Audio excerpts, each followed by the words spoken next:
My mother tried to force my daughter to wear the purple unicorn dress Mark bought for her when I told her we wouldn't be attending the party. She smiled and said, "Then I hope you're ready to explain to a 5-year-old why Mommy ruined everything." I threw the dress in the trash. That was 3 days ago. Yesterday, she called my husband screaming that I'd poisoned our daughter against her and then hung up mid-sentence. Growing up, there was just one rule in our family: blood is thicker than water. It was drilled into us that every family gathering we had these massive Sunday dinners at my grandparents' house every month with like 30 people showing up. And every single time someone would ask where Cousin Jamie was, the answer was always the same. "Oh, Jamie always working." I was 28 when I ran into Jamie at the grocery store. First time I'd seen her in 13 years. She went completely pale when she saw me and tried to leave, but I grabbed her arm and insisted we get coffee. I mentioned how my 5-year-old daughter loved art just like Jamie used to. That's when she broke down. She grabbed my hands and begged me to never let my daughter near the family gatherings. Then she just ran out before I could ask why. I couldn't stop thinking about it. Started noticing things I'd never paid attention to before. Old family photos on my mom's mantle had weird gaps where someone had been cropped out. Jamie's name never came up in stories about the old days. When I asked my mom about it, she got all defensive and said Jamie made her choice to abandon the family. But that didn't make sense because I remember Jamie being the star student with a full scholarship to art school. Then Uncle Rob got drunk at my parents' anniversary party and let something slip. He said Jamie destroyed our family with her lies. My mom shut him up real quick, but I saw the look they exchanged. I found Jamie on social media and begged her to tell me what happened. She didn't want to at first, but when I sent her a picture of my daughter, she finally agreed to meet. We sat in her car outside a Starbucks, and she told me everything. Uncle Mark had been molesting her since she was 8 years old. Uncle Mark, who everyone loved. Uncle Mark, who was my grandparents' golden child. She finally told her parents when she was 15 and they called a family meeting. My grandparents accused her of trying to destroy the family, said blood is thicker than water, and she needed to think about what she was doing to everyone. Her own mother coached her to take it back, asked if ruining everyone's lives was worth it. The worst part was that other cousins had come forward privately and admitted it happened to them too, but they were too scared of losing the family to say anything publicly. When Jamie refused to recant, they branded her a liar and an attention seeker. They literally erased her from the family, removed her birthday from the calendar, and edited her out of photos, told everyone she declined her scholarship, and ran away. I remembered being 15 and my parents telling me Jamie was sick in the head. I believed them. Everything started clicking into place. Uncle Mark always volunteered for kid duty at gatherings. He'd offered to babysit my daughter.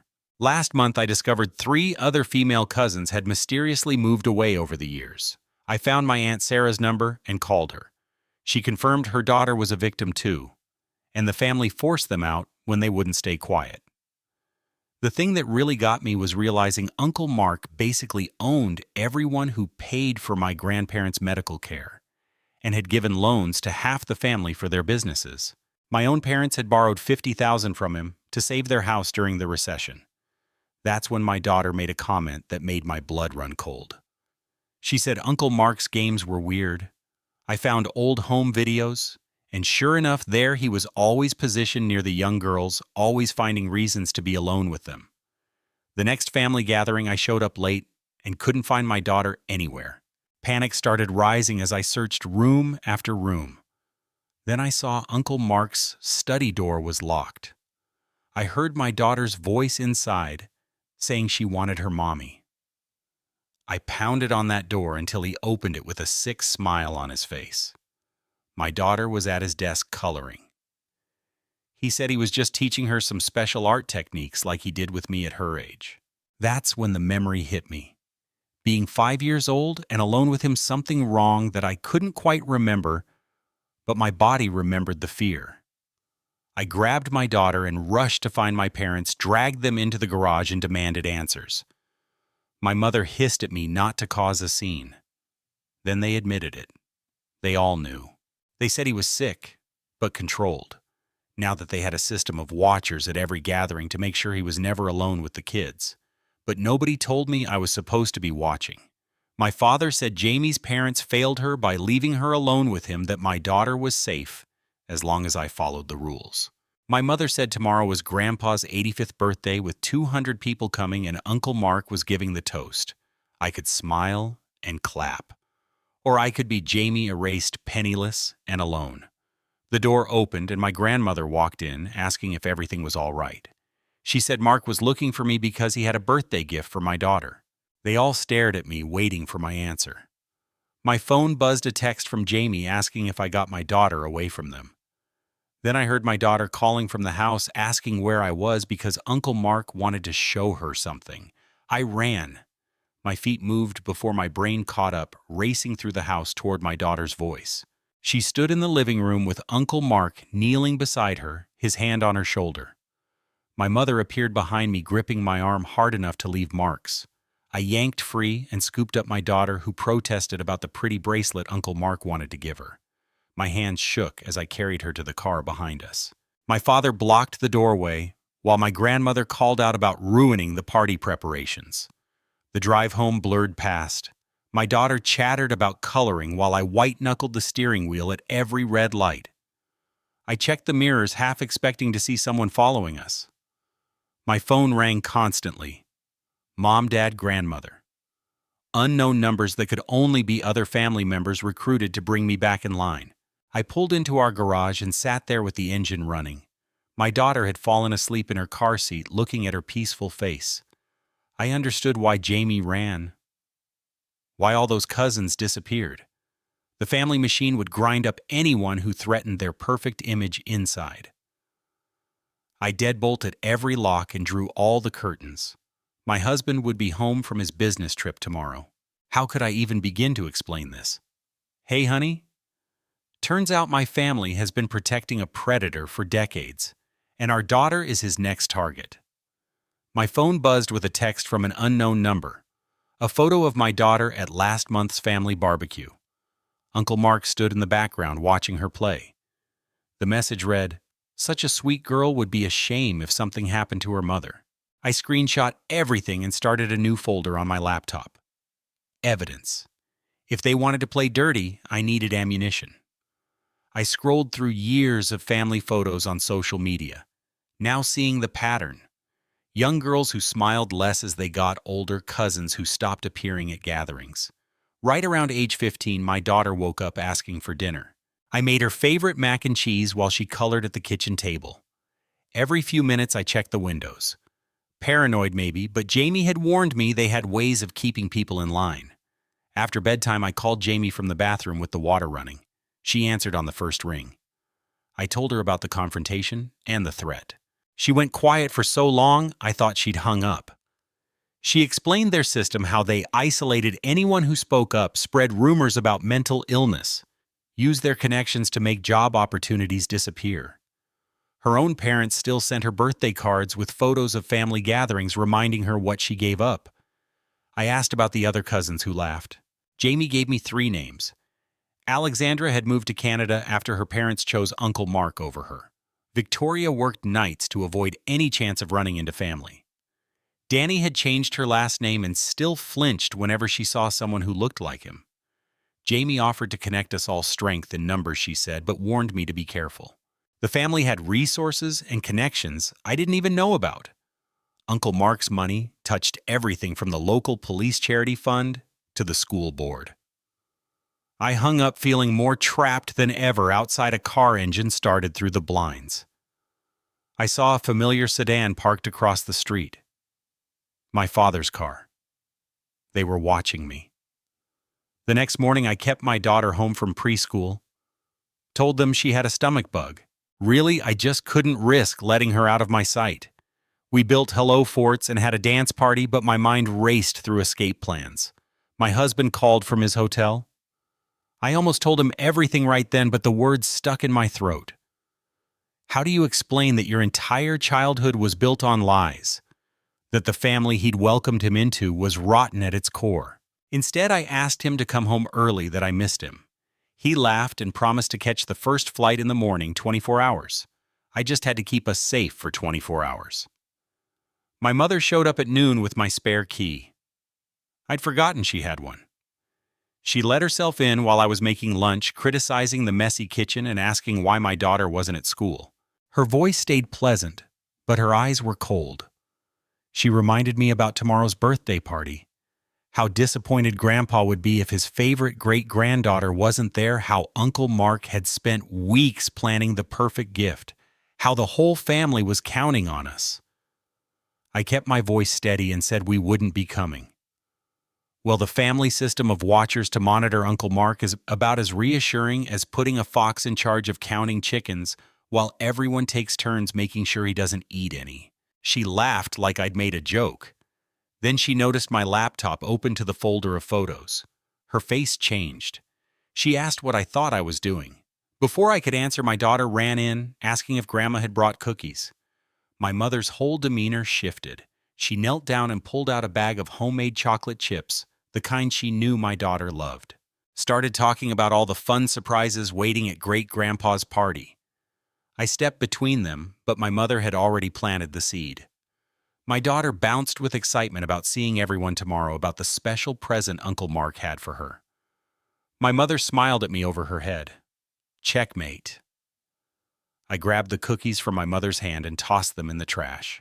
My daughter's face crumpled, but I couldn't let my mother use her favorite treats as manipulation tools.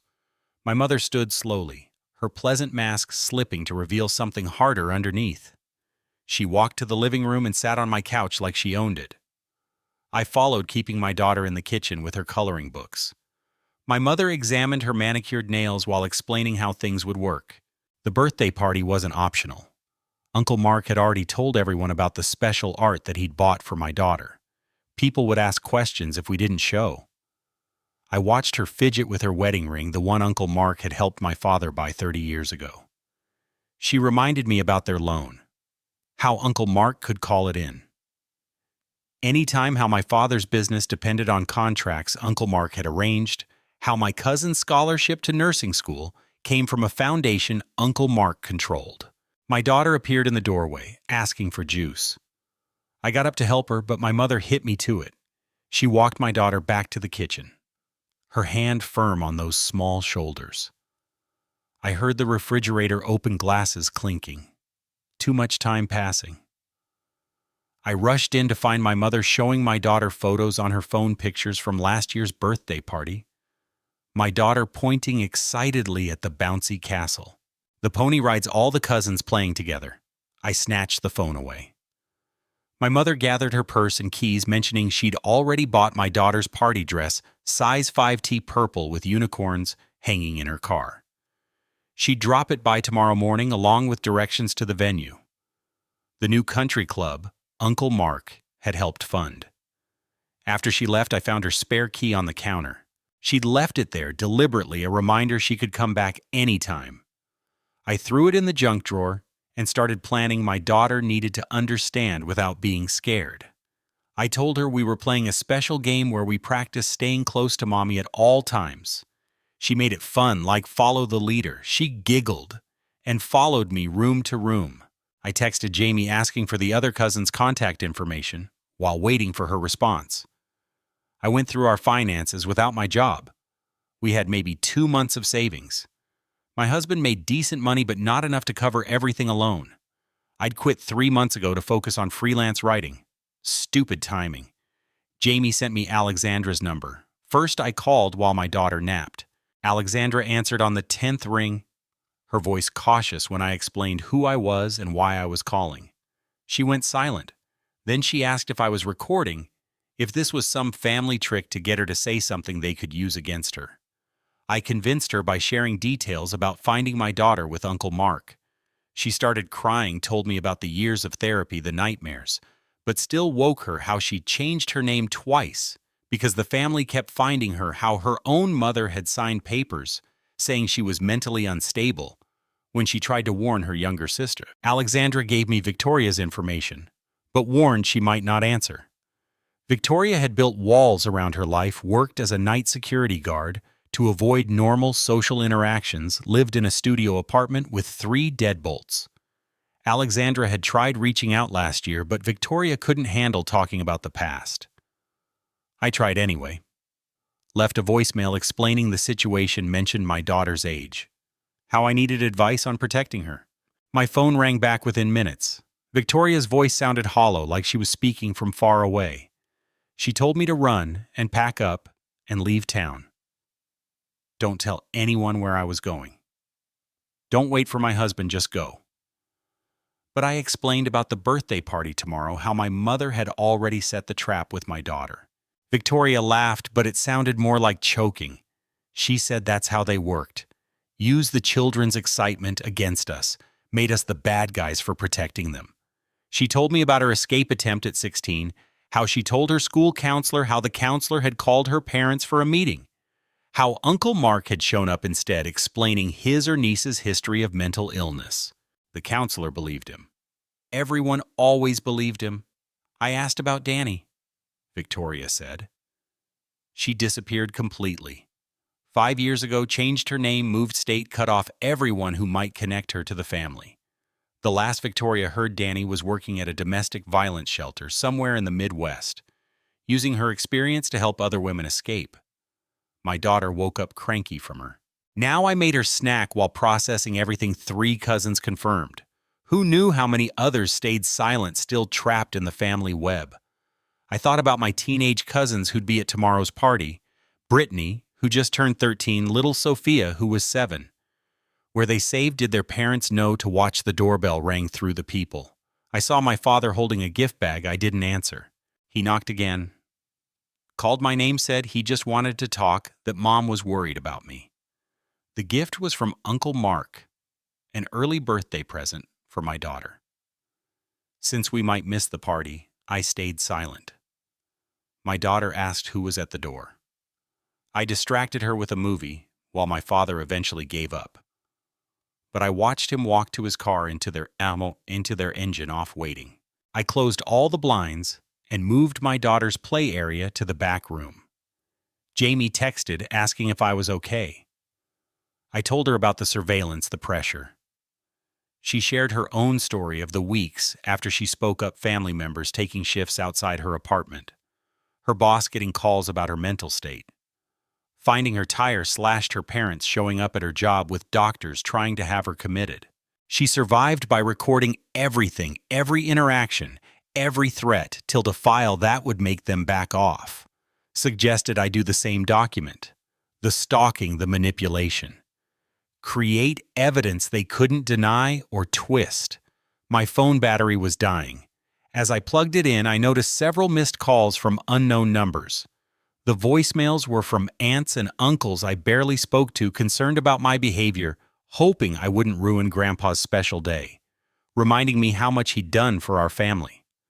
I started a document on my laptop, timeline of events, screenshots of text, photos of my father's car still parked outside. My daughter played quietly nearby, occasionally showing me her drawings. One made me freeze, a picture of Uncle Mark. She'd drawn him with a big smile and labeled it "nice man." I asked when she'd drawn it. She said Grandma had helped her. Yesterday, when I was in the bathroom, suggested she make something special for Uncle Mark, and she gave the best presents. My stomach turned. The grooming was already starting, and I'd missed it. Evening fell with my father still outside. I made dinner, gave my daughter a bath, all while checking windows. She asked why we couldn't go outside. Today I made up a story about rain coming, but the sky was clear. She wasn't stupid. Kids always know when something's wrong during bedtime stories. She asked about the party tomorrow. Would there be cake? With her cousins be there? I told her we might do something else instead. Her face fell. She'd been looking forward to it for weeks. Grandma had promised pony rides after she fell asleep. I sat in the dark living room watching my father's silhouette in his car. My husband would land at 8 tomorrow morning. The party started at noon. I had to make him understand in 4 hours what had taken me days to process. My phone lit up with another text, this time from my Aunt Patricia. A photo of the art that Uncle Mark had bought, professional grade supplies in a wooden case, The kind any artistic child would treasure, the kind that came with private lessons from Uncle Mark. In his studio. I remembered his studio, the converted pool house at my grandparents' estate, soundproofed for his music hobby. One entrance, no windows, where he taught dozens of little girls about art over the years, where Jamie had spent hours every Sunday, where my daughter would be expected to go tomorrow. Another car pulled up behind my father's. My Uncle Rob got out carrying what looked like takeout bags. They were settling in for the night, making sure I couldn't run. I photographed everything from behind the curtains, timestamps, license plates, faces illuminated by phone screens. Around midnight, exhaustion hit, but I couldn't sleep with them outside. I made coffee and opened my laptop again, started researching, found old newspaper clippings about Uncle Mark's business success, his charity work, the children's wing at the hospital. He'd funded all those smiling photos with kids. One article mentioned his wife, my Aunt Linda. She died when I was 10. Cancer, everyone said. But now I wondered. She'd been trying to have children for years. Had she discovered something? The timing seemed suspicious. No, right around when Jamie would have been 13, when things might have been escalating. Purple unicorns and hidden car keys make quite the grandmother's toolkit. Nothing says loving family visit like strategic manipulation. And a side of stockings served with chocolate chip cookies. I found her obituary, survived by loving husband Mark. No mention of the sleeping pills the family had hidden. That part said the cancer had spread to her brain, made her confused. But what if she'd known? What if she'd tried to stop him and found no way out? But my laptop dinged an email from an address I didn't recognize. The subject line just said, "You're not alone."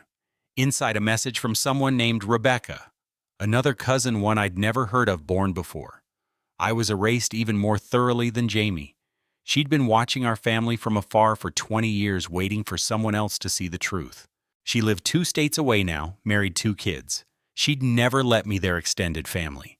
She'd seen my social media posts about my daughter, recognized the danger, and trying to figure out how to warn me without exposing herself. Rebecca's story was worse than the others. She'd been Uncle Mark's first, the practice child, before he perfected his system. When she told at age 12, the family wasn't prepared. The confrontation had been messier. Police were almost involved. That's when Uncle Mark had started spreading his money around, buying silence and loyalty. She attached photos, old family pictures from before my time. Her face carefully cut out of group shots, but she'd kept the originals. Uncle Mark looked younger, but the same predatory smile, always touching a child's shoulder, always positioned near the smallest girls. I wrote back asking for advice. She responded immediately, like she'd been waiting, that the only way out was complete separation. No contact, no compromise. The family would use any opening to pull it back. They'd weaponize our children's disappointment, make us doubt ourselves. Promise. They changed, but they never changed. Just got better at hiding. She'd heard about other victims over the years, whispers that reached her through friend. The friends the family had paid for abortions, therapy, silent, whatever it took to keep their reputation intact. By 3 a.m., my eyes burned. The cars outside hadn't moved. I made more coffee and checked on my daughter. She slept peacefully, clutching the stuffed unicorn Grandma had given her last Christmas. Everything in her room came from family. The furniture Uncle Mark had bought, the clothes from various aunts, all of it tainted. Now I started packing a bag, just essentials. If we had to run, we'd need to move fast. But where would we go? My husband's family lived across the country, but they'd find us there. Hotels cost money we didn't have. Friends would ask questions. I wasn't ready to answer. My phone buzzed. Jamie again. She'd been thinking and had an idea. Her friend ran a women's shelter, 1 town over. Not for us to stay, but they had resources. Legal advocates who understood family abuse, counselors who specialized in helping mothers protect their children. People who wouldn't be swayed by Uncle Mark's donations. I saved the number but hesitated to call. Once I involved outside help, there'd be no taking it back. The family would close ranks completely. My parents would choose him over me, just like Jamie had, just like all the others. 28 years of relationships gone. But then I thought about my daughter's drawing. That big smile she'd given Uncle Mark, how easily they'd already started grooming her right under my nose. How many more chances would they get if I stayed silent? How many ways could they separate us at that huge party tomorrow? Dawn broke slowly. My father's car finally left around 6, probably to get ready for the party. But Uncle Rob stayed. They'd maintain surveillance until they got me to that party. I made breakfast for my daughter, trying to act normal. She chattered about her dreams about the pony rides. Grandma promised. I couldn't tell her the truth. Couldn't explain that Grandma was complicit in hurting little girls. That great Uncle Mark was dangerous. That the whole family she loved would choose a predator over her safety. She was only 5. She deserved better than this sick legacy. My husband texted from the airport boarding now. Couldn't wait to see us. I stared at my phone trying to find words. How could I summarize this nightmare in a text? Instead, I just said we needed to talk. As soon as he landed, he sent back a worried emoji, but didn't push. 7:30. My daughter dressed herself in her favorite rainbow dress. I asked if we could practice braiding her hair for the party. I sat behind her fingers shaking as I wove the strands. She hummed a song from her favorite movie. So innocent, so trusting. The doorbell rang through the window. I saw my mother holding a garment bag, the purple unicorn dress. She knocked again, called out that she knew I was awake. My daughter heard her voice and ran for the door.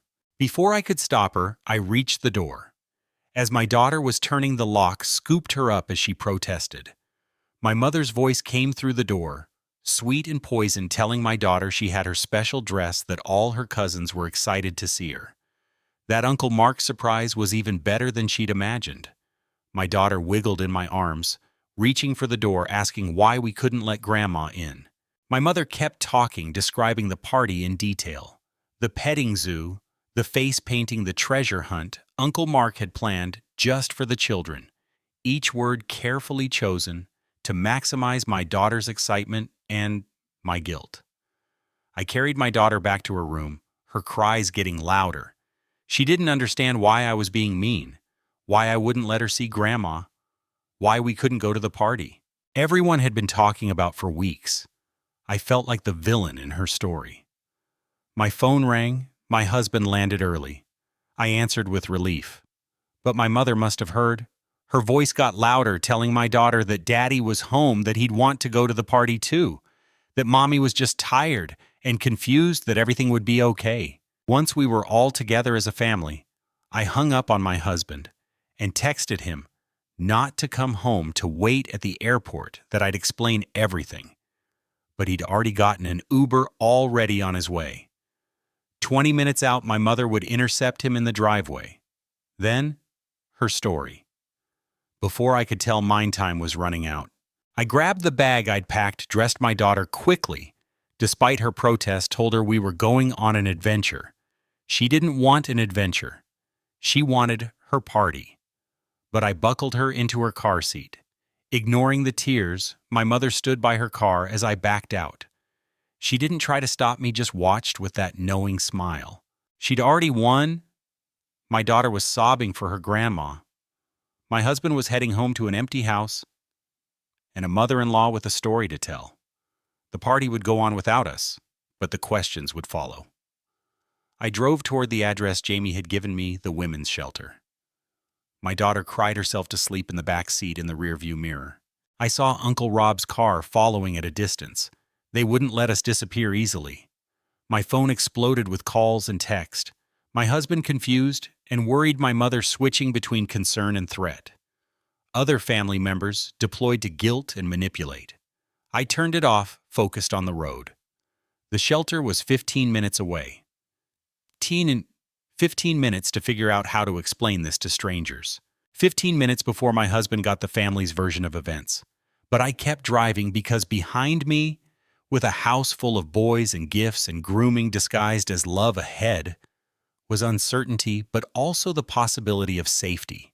My daughter might hate me today, but she'd be alive and whole tomorrow. That had to be enough. The shelter's parking lot was hidden behind trees. Discreet. I pulled in Uncle Rob's car, slowing as he passed. He'd have to report back where I'd gone. The family would know within minutes, but I was already lifting my sleeping daughter from her seat, already walking toward the unmarked door, already choosing her safety over their approval. Inside the shelter, a woman with tired eyes took one look at my sleeping daughter and led us to a quiet room. She handed me intake forms that I couldn't focus on. The questions. My hands kept shaking through the window. I watched Uncle Rob's car circle the block twice before parking across the street. My phone stayed off, but I knew the messages were piling up. My husband would be home by now, probably getting an earful from my mother. The birthday party would start in 3 hours. 200 people expecting us. Uncle Mark preparing his toast. The advocate returned with water and crackers. She sat across from me while my daughter stared in my lap. I tried explaining, but the words came out jumbled. Family party, Uncle Danger. She nodded like she'd heard it all before. Probably had my daughter woke asking where we were. I told her it was a special place where nice people help families. She wanted to go home, wanted her party dress. I distracted her with the crackers while the advocate made phone calls in the hallway through the door. Small window. I saw 2 more cars pull up outside my father's sedan, another uncle's truck. They were mobilizing. The advocate noticed too. She came back in and suggested we move to a more secure area of the building. We followed her deeper into the facility, past rooms where other women sat with their own children, past a playroom filled with donated toys. My daughter perked up at the sight of other kids. The advocate said she could play. While we talked, I watched my daughter join a group building block so easily. She adapted, so trusting that wherever mommy took her was safe. The advocate led me to a small office and closed the door. She asked direct questions. Was there immediate danger? Had anyone hurt my child? Did I have somewhere safe to go? I explained about Uncle Mark. The family system, the financial control. She took notes without judgment, said they'd seen similar situations. Families protecting abusers, using money and connection as weapons, making victims feel crazy for speaking out. My phone finally died completely small. Mercy. The advocate offered to charge it, but I declined, not ready for whatever waited. In those messages, she understood that I could stay as long as needed to make a plan. Through the office window, I watched my daughter playing. Another little girl had shared her doll. They were having a tea party on the carpet. Normal kids, not safe kids, no uncles with special games, no grandmothers, poisoned cookies. The advocate brought in another woman, a counselor who specialized in family trauma. She sat with that same knowing look, asked if I wanted to talk about what happened. I found myself spilling everything. Jamie's warning, the confrontation, the surveillance, my daughter's drawing of Uncle Mark. She validated every feeling, the confusion, the guilt, the fear. Said grooming often started exactly how I described gifts, special attention. Normalizing inappropriate relationships. Teaching children to keep secrets through games and rewards. A knock interrupted us. Another staff member poked her head in. There were men outside asking about a woman and child, describing my car cleaning family emergency. The shelter had protocols for this. They'd already called police to move the vehicles along. I panicked about my husband. He'd be frantic by now. The counselor suggested calling him from their phone. Let him hear my voice. Give my location. But I hesitated. What if my mother had already convinced him I was having some kind of breakdown? What if he brought my parents here? The advocate offered a compromise. She'd call him, verify his identity, assess his state of mind. Make sure he came alone. I agreed and gave his number. Watched her dial from the death phone, professional, calm, explaining she was calling on my behalf. I heard his voice through the receiver. Confused, worried. My mother had indeed filled his head with stories that I'd been acting strange all week.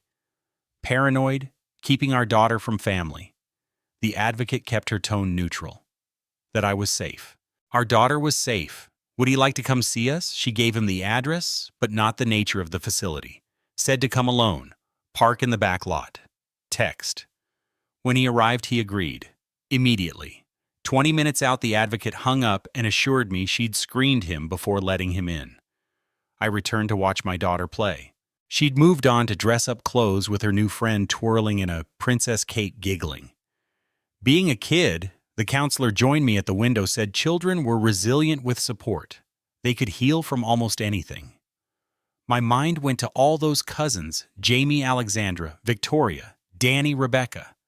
How different might their lives have been with early intervention, with mothers who believed them, with families who chose them over their abuser. The advocate returned said several family members had been turned away by security. They'd tried various stories. Medical emergency death in the family custody papers. The shelter had seen every manipulation tactic. None worked here. Time crawled. The birthday party would be starting now. Guests arriving. Uncle Mark probably wondering where his special girl was. My parents making excuses, the family machine adapting to our absence. But for the first time, I didn't care what story they spun. My husband arrived. The advocate met him outside. I watched from a window as they talked. His body language shifted from defensive to shocked. He kept running his hands through his hair. The advocate gestured toward the building. He nodded, followed her in. When he entered our room, his face was pale. He looked between me and our daughter still playing dress-up. I saw the moment understanding hit the pieces clicking together. All those family gatherings, Uncle Mark's interest in our daughter, my parents' insistence on attendance. He sat beside me without speaking, took my hand, squeezed. The counselor gave us space but stayed nearby.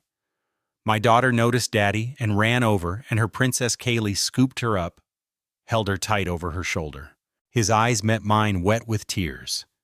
The advocate returned with options: emergency housing assistance, counseling referrals, legal resources, all sliding scale or free, she explained. Our right, how to document everything, how to establish boundaries, how to protect our daughter without involving systems that might not understand.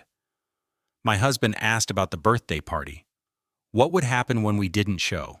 The advocate said the family would likely escalate before accepting our boundaries. Extinction burst. She called it the desperate attempt to regain control. We should expect calls, visit, flying monkeys sent to guilt at that.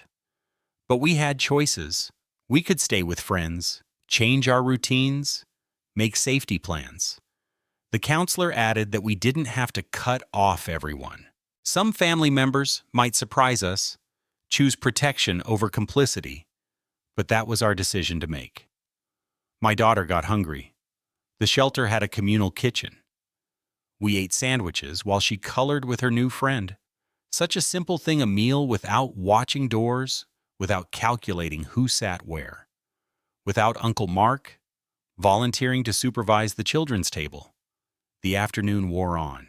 My husband's phone rang constantly too. He let it go to voicemail. We'd face the messages later together. For now, we focused on our daughter, on keeping her routine as normal as possible. Despite the upheaval, the advocate helped us make a plan. We'd stay with my husband's coworker tonight, someone my family didn't know. Tomorrow we'd meet with a family lawyer. Start documenting everything, build our case for why we needed distance. As we prepared to leave, the counselor pulled me aside, gave me a card with crisis numbers, said the healing journey wasn't linear. There'd be hard days, doubt, guilt, maybe even moments of wanting to return to the familiar dysfunction. All normal, all survivable. With support, we left through the back exit. My husband had moved his car there. No sign of my family's vehicles. They'd probably given up for now, regrouping at the party, spinning their narrative about my instability, my selfishness, how I'd ruined Grandpa's special day. But as I buckled my daughter into her car seat, she wasn't crying for the party anymore. Wasn't asking about Uncle Mark's present, just chattering about her new friend, about the princess game they played, about coming back to play again. Soon the drive to the coworker's house was quiet. My daughter dozed off again. My husband reached over and took my hand. We'd have to talk, process, figure out how to move forward. But for now, we drove toward safety, toward a future where our daughter wouldn't have to navigate family gatherings like a minefield. My phone finally charged in. The car showed 57 missed calls, twice as many texts. I deleted them unread. Tomorrow I'd craft a careful response that boundaries make our position clear. But tonight was for rest, for holding my family close, for believing we'd made the right choice even when it felt like we'd lost everything. The co-worker's house was modest about welcoming. She'd set up an air mattress in the spare room, made up the couch, acted like harboring refugees from family. Dysfunction was perfectly normal, maybe in her world. It was that night my daughter slept between us, safe, protected, unaware of the storm we'd weathered. My husband and I lay awake processing in whispers. He admitted he'd noticed things to dismiss them, assumed the family knew best, promised we'd face whatever came next, together. I thought about Jamie, wondered if she'd ever found peace after escaping, if the other cousins had, if Rebecca's children grew up free from the family shadow, if healing was possible after generations of sickness. My daughter stirred in her sleep, rolled closer to me. Her small hand found mine in the dark, held tight, and I knew whatever we'd lost today, whatever battles lay ahead this moment, was worth it. She was safe. She was whole. The cycle was broken. Thank you for reading this story with me. See you all in the next story.